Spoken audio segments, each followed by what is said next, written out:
O Jornal Centro-Sul conversa com o cientista político e filósofo político Dr. Átila Amaral, que interage conosco direto de Fortaleza. Dr. Átila, o governo atual completou 100 dias de gestão. Qual a avaliação que o senhor faz desses primeiros 100 dias do governo Lula III?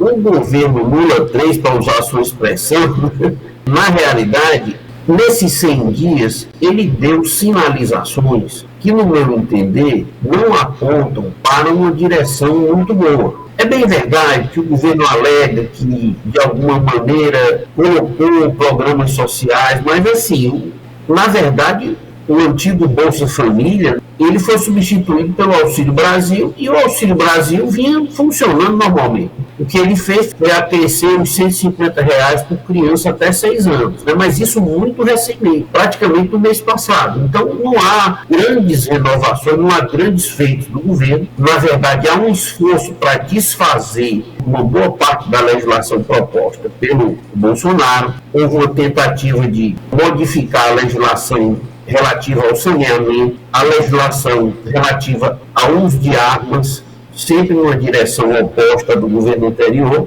mas assim, não há dados concretos que apontem para a melhoria, ou mesmo com sinalização para uma realidade que seja mais promissora, em termos de gasto público, de inflação. Bom, gasto público, eu estou dizendo no sentido de modo geral o gasto público, porque as propostas para aumentar o gasto público são grandes. Os 100 dias do governo não apresentaram um saldo positivo, em grande parte, na minha compreensão, porque o governo dedicou muita energia àquele confronto político. Passou 1 ou 2 semanas falando só sobre aqueles eventos do dia 8, tentando estabelecer um contraponto com o governo anterior e adotar medidas e soluções que realmente reconfigurem o nosso quadro econômico. Quando as medidas foram tomadas, ou as posturas assumidas, foram posturas que dificultam a convivência no meio econômico e porque sinalizam mal. Discussão com o Banco Central, o que manifesta uma vontade de mexer artificialmente no juro. A perspectiva de investimento não parece muito boa. Ele, na verdade, está apostando as fichas ao aprofundamento dessa relação com a China. Há várias empresas aqui do Ceará que saíram, outras fecharam.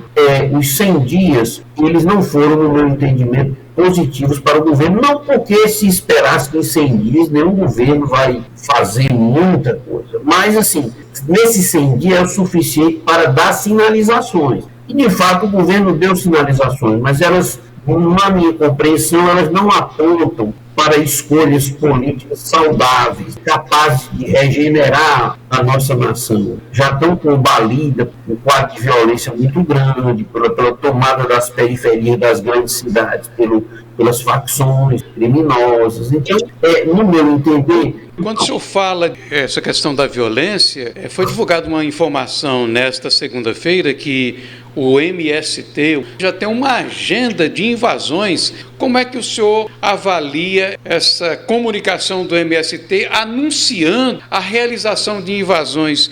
Politicamente, doutor Átila, como é que o senhor analisa? Pode parecer complexo, mas é simples. A situação pode parecer complexa, mas é simples. Isso aí é pressão do MST para obter o controle do INCRA em vários estados, porque ela sabe que conta com uma certa conivência, em especial em estados onde o governo é regido pelo PT, ou por partidos muito próximos ao PT. Esse agendamento tem, no meu entender, esse sentido mais político. Ela está querendo ocupar cargos, funções do governo, em especial abocanhar funções do INCRA, ou até mesmo controlar o INCRA em alguns estados, e para exercer essa pressão com mais eficiência, a esse agendamento de ocupação, porque do ponto de vista estratégico, não precisa ser inteligente para saber que o agendamento prejudica estrategicamente a ocupação.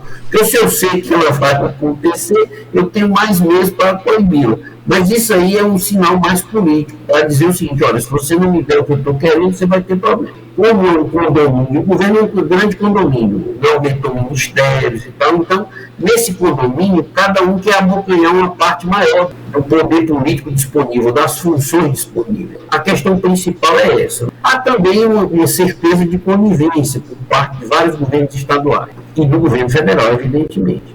Claro que não há uma posição clara. No governo Bolsonaro, as ocupações caíram de 250 por ano para 5.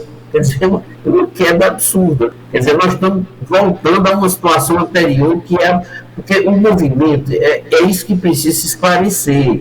No Brasil, o chamado período da redemocratização para cá, já se distribuiu cerca de 1.400.000 propriedades. Então, agora o que se quer é que esses que receberam essa propriedade comecem a produzir de forma compatível com o que receberam. Esse é o desafio, na verdade. Bom, doutor Átila, nós passamos uma informação há pouco que 13 estados brasileiros, aí incluindo os 9 aqui do Nordeste, tem mais renda em decorrência do programa Bolsa Família do que com emprego com carteira assinada.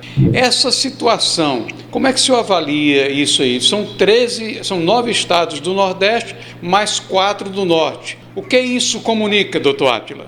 É evidente que as economias do Nordeste são economias mais precárias. Mesmo no estado economicamente mais forte, que é a Bahia, ele tem um PIB um pouco menor do que o de Santa Catarina, pouco mais de 1/3 da população. Existe esse contexto. Os nossos estados, para que eles possam gerar um número mais significativo de emprego, eles precisam de uma série de investimentos de infraestrutura com uma certa sustentabilidade. Ou seja, nós precisamos fazer de 15 a 20 anos de investimento infraestrutural pesado para poder reverter a economia de uma forma mais significativa. Acontece que, do ponto de vista da lógica política, é melhor transformar isso em benefícios diretos, que, do ponto de vista político, dão um retorno muito maior. Agora, em compensação, eles mantêm uma situação econômica de grande dependência de vários setores da população.